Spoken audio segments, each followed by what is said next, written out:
Ireland, hundreds of people killed, hundreds of terrorist atrocities, people in prison convicted for the most gruesome killing through bombings of children and women and innocent people.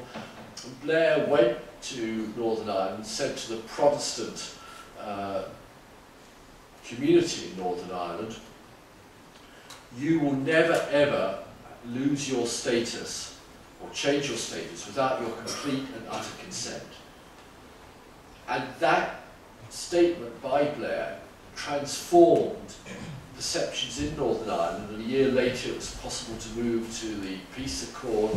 And let me be very clear, that peace accord has stopped the violence. Now, a price was paid. People who had been convicted of the most atrocious terrorist atrocities all had to be let out of prison. People who had taken the most extreme political views that make, whatever the KLA commanders do, look quite moderate, and had to be put into power as deputy prime ministers or shared prime ministers in Ireland. And there isn't love and harmony today in Belfast or Derry or the cities of Northern Ireland between the two communities. People don't understand this. The streets are full of shoppers, we haven't got the walls and the barricades that I can remember when I went to Northern Ireland as a journalist to report it. But the Catholic community and the Protestant community live completely apart. They don't share the same schools, they don't share the same faith, they don't share the same football clubs. They actually have walls, like separation walls between the communities. It's not much understood, but they're not killing each other anymore. And that, in a sense, is the huge breakthrough. That now, paradoxically, Kosovo, which for the Kosovans, which for so many decades suffered as an oppressed minority under the domination of the Serbs, whether 100 years ago, whether in the 1920s, whether in the 1930s, whether, of course, in the dreadful Milosevic years. But now, of course, if you are a Serb living in the north, you feel the oppressed minority. You're not sure what your rights and status would be.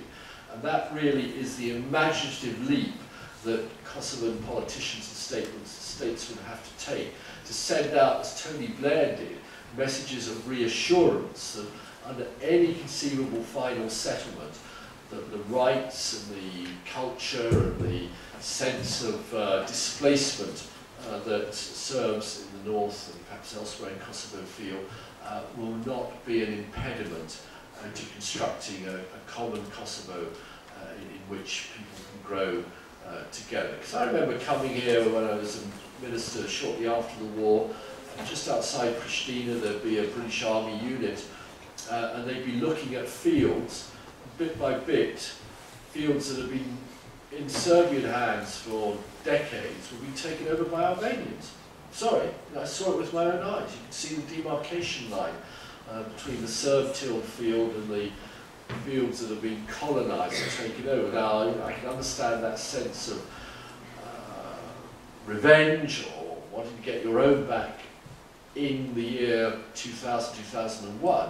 It is completely and utterly unacceptable that anything like that should happen, or any politics like that should be encouraged in the year 2011. So I finish on that slightly stronger note of warning. Kosovo's future lies in its own hands as much as in the hands of bits of the international community that frankly are not being helpful.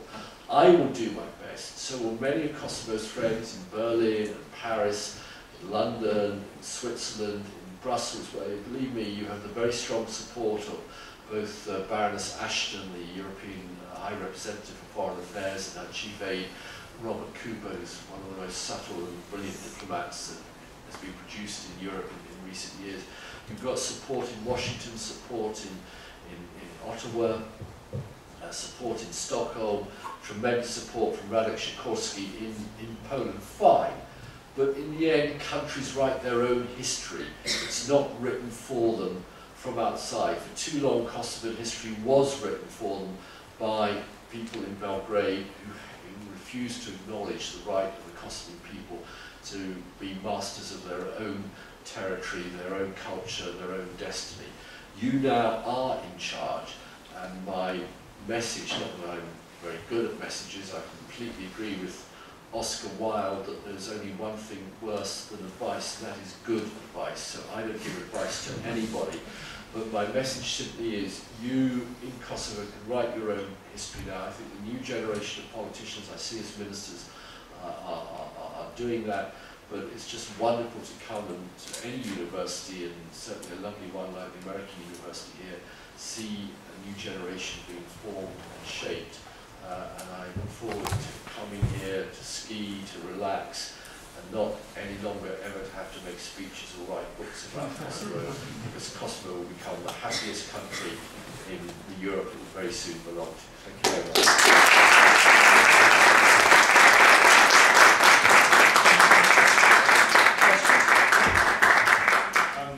We're good. We're good for about 15 minutes of questions. And I very much, if you don't mind, I'd like to take the prerogative of asking you the first one. I'm so glad that you talked quite a bit about Serbia, and you said you are a friend of Serbia's as well as Kosovo. And like you, I enjoy going to Belgrade. And I was very much struck by something you wrote in your book, and if you bear with me, I'll just read a short paragraph, because I think it's important. You wrote this in your diary in 2003, and you said, "The Serbs feel victims of a world conspiracy to do them down. They've lost the country they used to run, Yugoslavia, the economic status they had, the right to travel without visas, a good deal of their standard of living, and it's very hard for them to give up on one of the last expressions of Serb identity, namely their hold over Kosovo. Yet they will have to come to terms with that before Serbia will ever come back to life again." Now, I'm sort of, personally, I think there's only one recognition in the future that matters, and that's Belgrade's. Will Serbia come to terms? How long will it be? I think Serbia has to come to terms. I mean, in that period, I remember going to Belgrade, visiting its Museum of Modern Art, which is the most stunning collection of modern art, not just Serbian, but ex-Yugoslav. I mean, a fabulous building. On the banks of the river there, and the curator was there, and I noticed the people looking after the lawn, because it's set in a large lawn grass area, they had sickles out, and the two men were I said, "What the hell is this about?" And she said, "Sorry, Dr. MacShane, Minister MacShane, it's cheaper to hire the men with the sickles than to pay for the petrol to put in the lawnmower to cut the grass."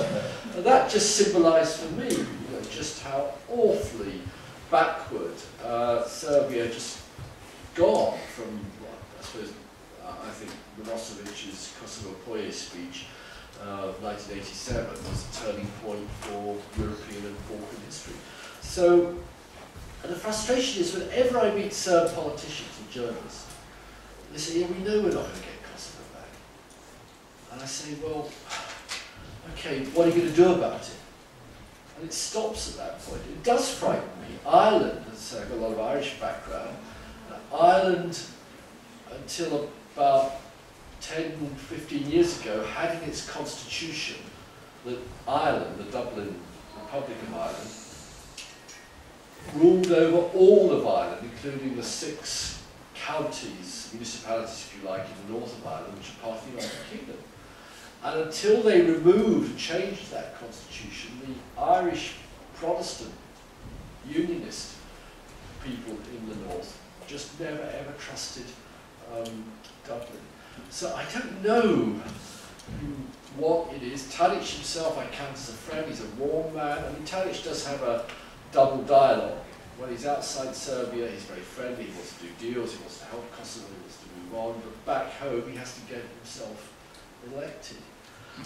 So that's why, if it's possible for me, even from within Kosovo, to find a discourse about Serbian and Serbs in Kosovo that might be a bit different, perhaps I could send the right signal. It frightens me enormously. I talk to my ULEX friends and K4 friends, I say, for God's sake, you're still here. Just please, we've got to find a way of you all going home, not in the sense of expelling you, because you're not needed anymore. But I do think one of the ways forward will be economic development. When people see Kosovo growing, young, entrepreneurial, new hospitals being opened, more universities being opened, good tourism being developed, then I think they'll just realise that it is game over. But I can't offer.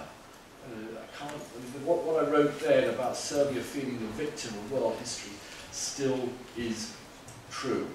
Those of you who know very good English, there's a saying by a former British ambassador in Serbia, Charles Crawford, he's a very clever man, that you can take the Serbs to water, but you can't make them think. So what you have to do is to get the Serbs' thinking muscles going again. Let's hear from some students. Come on, practice your English. This is very unusual. Yes, yes. I have a question. Use the microphone. You said how the future of Kosovo is based on the younger generation and that how we write our own future. The problem, I think, is that the older generation that is currently in Kosovo is very different from the younger generation, how we're thinking. How do you think that transition is going to happen, and how we're going to be leading differently, and how we're going to take that gap and change how Kosovo has been leading up till now? Oedipus, you just have to kill your parents. No, I'm sorry, that's very, very flippant, and if my children well, you know what they say in the Vatican, as long as there's death, there's hope. But I mean, just think business. That would be entrepreneurs. I mean, create possibilities of any sort. I can't tell you what to do. I don't think you've actually got, in political terms, one of the youngest generations of leaders. Mr. Thatcher, your Prime Minister, for example, is still younger in years, I'd say, than almost all the other government leaders or heads of state, or Foreign Minister and Deputy Foreign Minister. You know, they're like my younger brothers, or almost children, so they're there.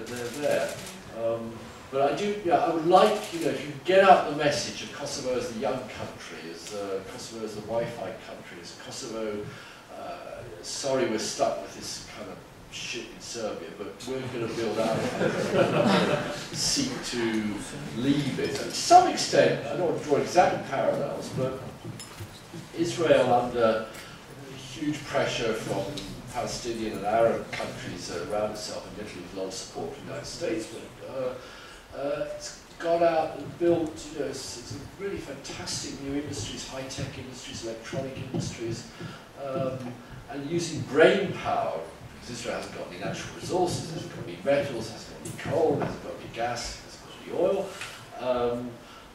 Nonetheless, has provided a very strong standard of living for its own people. Now, you know, how Israel's relationship with Palestinians, whoops, that's another lecture, so you better get somebody else to give it. But that would be the challenge I would set in front of you all, to produce better newspapers, publishing, the new blogs, the new ways of creating communication that don't require a lot of fixed capital investment. Just go out and see what you can do. Film festivals, rock festivals, things that bring people down from the rest of Europe, like the Novi Sad, festival. And let's get some of these happening in Brezovica, fabulous mountain resorts in the summer, and come to Prizren. I mean, Prizren is just one of the most beautiful, perfect cities anywhere in Europe. How many people know about it, for example? Right, next question. Come on, questions. Be critical. I want something hostile. Hello, my name is Tristan Cadillo, and I'm a freshman student. Do you think that European Union should have more strict political and economical sanctions towards Serbia, so that we have a good European prosperity? Thank you. I think the European Union has been pretty tough with Serbia, and we'll see at the negotiations over the start of possible Serb membership discussions in December, where the European Union is going to be. Yes, I mean, I think there are a lot of people, and Mrs. Merkel certainly said that. She said it on Claire, not privately, on the record, not in a diplomatic discussion, in Belgrade, in a press conference, with President Tadic beside her, that until the Serbs dismantle their parallel illegal structures in the north, then Serbia will never join the EU. Now that's quite a strong statement. And it was certainly sent shockwaves through the Serb political establishment. But as I say, the trick is, politicians spend all their time getting themselves on hooks, and then the trick is to get them off the hook, rather than just enjoy watching them wriggle on the hook, and the hook gets deeper and deeper into their system. So I hope maybe with the change of government in Spain that can have some impact. I certainly know in Greece things are so tense there, particularly with the referendum that Mr. Papandreou's announced. There could be some movement there. It would be very good, for example, if there could be political stability in Tirana, instead of every time someone doesn't like something Mr. Berisha does, there are huge street demonstrations about people get killed, or vice versa. I mean, it's not all one side. I don't quite know what it is. The Albanian economy is doing fine, and Albanian people are very nice, but my God, when they get into political fights, it's yes, sir. Yeah, my name is Julian and I'm from Albania. And I'm a fresher here at AUK and also an international delegate at European Parliament. Wow, good. Yeah, I'm back to my constitutional affair questions again. Well, I got a couple of questions. My first one is about the Prime Minister of Kosovo is being accused for organ trafficking now from Dick Martin, I think. And how do you think the perspective of integration of Kosovo to the EU will be while the Prime Minister is being accused for such a huge thing? And the second one is about is that kind of for Albania and Kosovo, because I see in the extraordinary international session that we had at Lillehammer in Norway, in that year, I think it was 2009 or something. If I'm not wrong, the elections for the European Parliament, the participation there was only 5%. And am I right? Only 5%. Norway is in the European Union. Yeah, only the I'm talking about the not only in Norway, in the whole. No, the whole of Europe. Member states. The whole of Europe is about 49%. It went down. I mean, it's not that enthusiastic, but it wasn't quite as low as 5%. It was about 50%. Okay. Across some countries were down to below 10%, one or two, but Europe wide as a whole is about. Yeah, and my question is like, do you really think that countries like Albania and Kosovo will have this constitutional evolution if they join the European Union? Well, on the first question on Mr. Thatcher and the outrageous and dishonest claims by Mr. Dick Marty, who has since left the Council of Europe, since left Swiss politics, was in Belgrade a few days ago, which I find very, very interesting. Sir Geoffrey Nice, the British barrister who was number 2 to Carlo Del Ponte, who prosecuted Slobodan Milosevic, who knows in intimate legal detail all the problems with investigating the war crimes in the former Yugoslavia. He has written in England that there isn't a shred of credible evidence against Mr. Thatcher for the allegations made by Marty. That during the war of 98-99, KLA leaders, Serb leaders did terrible things, that there were brutal killings, that there were reprisals, that there were executions. Yes, nobody is putting that, denying that. But the accusation of kidney organ harvesting, there simply isn't one bit of evidence. And Mr. Marty refuses to produce any evidence. He makes the allegations, gets world headlines, smears Mr. Thatcher, but refuses, so far, to produce any evidence. He's on a lecture circuit in Belgrade. He's outside the Council of Europe, outside Swiss politics now, so he doesn't have to be held accountable, he doesn't have to answer any questions, and I think it is one of the most scandalous and shameful episodes in the history of the Council of Europe that they allowed this report to go out without any evidence at all. If there is evidence, fine. I mean, I'm not protecting them, I've got nobody here in case of Mr. Tachi, that's not my business. But nobody should be smeared internationally for propagandistic reasons without any evidence or witnesses to back up these claims of such an evil act. Now, on Albania, Kosovo, indeed Serbia, Croatia, Croatia's joined the EU, yes, I think that will transform mentalities, it will allow travel, it will allow investment, it will accept common rules. It can finally put the canon lek into the history books, and it will ensure good behaviour. That is what we have seen. That is the miracle of the European Union. Countries, frankly, were just as poor as Kosovo was 40 years ago. If you went into bits of Spain or Portugal, believe me, they were much poorer than even the poorest parts of Kosovo. Look at them today. Poland, if you went to Poland in 1990, it was grey, shabby, dirty, old cars, unclean streets, sad-looking people. You go to Poland today, it's got the brightest cities in Europe, a young generation, it's confident, it's recovered its vitality.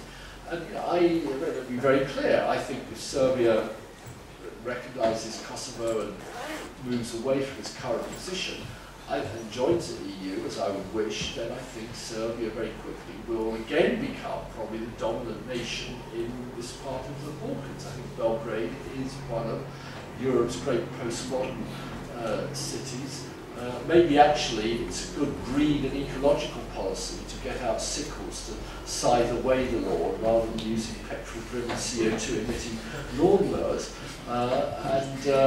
You'll drive to Belgrade to go to the art museums without even thinking about it. And that is what we want. And Greece needs that, because Greece at the moment is cut off from the mainland or the main European Union area. It's got a small land border with Bulgaria, but the natural flow for Greece, Greek goods, services and tourism is from Athens up to Ljubljana and then into the north of Europe.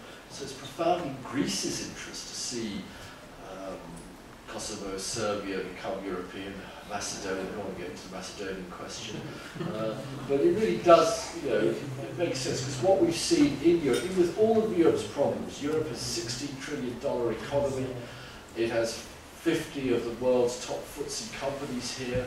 It's actually created more jobs than America has in the last 10 years. Yes, we're in a globalized credit recession crisis at the moment, but you've got the most educated people, you've got some of the best universities, and Europe's potential for growth is extraordinary. And when the whole of the Balkans, as I hope, as soon as possible, joins the rest of the European Union, the same way Portugal did, or Latvia did, or Poland and Slovakia did, then I believe that you'll be surprised how quickly Kosovo, Serbia, and this whole region can be transformed. Time for a very brief last question. Well, I didn't have a brief one, I have a very long one. Can you make it brief? No, I just wanted to congratulate you on having very good taste by recognizing that Pisa is such a beautiful city. First and foremost, and I wanted your comment on, you commented in length with 1244 and how greatly written it is. I wanted to hear about your comment on anti-Sari package, because there were some comments of these papers that you suggested something that Kosovo should not rule out anti-Sari plus in dealings with Serbia. Now, recognizing that this Sari package has been the compromise made by Kosovo so as the international community, any step farther than it really makes the functionality of Kosovo as a state impossible. Because we recognize that Ahtisaari offers to minorities the greatest rights that any country in Europe offers to its minorities. So are we really taking a dangerous step here? Is it maybe better to call the Ahtisaari package, give it maybe a Russian name and offer it to Serbia as it is, and be more acceptable? I'm very glad you asked that question, because I've been informed that in one of the Kosovo papers today, I'm quoted as saying I'm in favour of Ahtisaari Plus. Well, frankly, I don't recall saying that. I mean, I'm not even an intimate expert with Ahtisaari minus, Ahtisaari plus a little bit, Ahtisaari plus a lot. So I just do not know why my name's been linked to this. I did give an interview to a very nice journalist on Sunday, and I said, yes, I would have thought it would be in Kosovo's interest to look at all the different examples in Europe, further afield in the world, that allow guarantees, autonomy, control. I mean, my preferred model, because I lived there for many years, is always that of Swiss cantons, where education, taxation, even policing, domestic policing. I mean, if I left Geneva in my car and drove at 200 kilometers an hour towards Lausanne, the Geneva police could follow me for about 10 kilometers and then have to stop and go back. I think they used to phone up the Canton de Vaud police to catch me. But there are lots of mechanisms. I'm not giving that as a particular example, but I certainly, I mean, I think that starts with negotiations, but there aren't any negotiations. There's no plan. You go to, you go to the supermarket, you go to IKEA, and produce a plan and say, right, take it or leave it, build a new building for northern Kosovo. That will be a question of dialogue, discussion, which responsible and able politicians and political leaders and officials here and in Belgrade, with the help of the EU, can fashion. So I'm not advocating Ahtisaari plus, Ahtisaari minus. I mean, my own view is that, you know, after a bit, all plans have to evolve and shape and change. The important thing is to get the dialogue going, and there it's very clear, and Brussels, the EU people responsible, are very clear that the failure to maintain a constructive dialogue rests principally with Belgrade. Denis, thank you very much for coming today and giving us such a clear overview. I think all of us are extremely grateful. Now, before thanking you, I've got one other thing to say. Obviously, one of your primary purposes in being here this week is connected with this book. We have a number of copies, but not enough for everybody. So I'm going to, and Mr. MacShane has kindly offered to sign free copies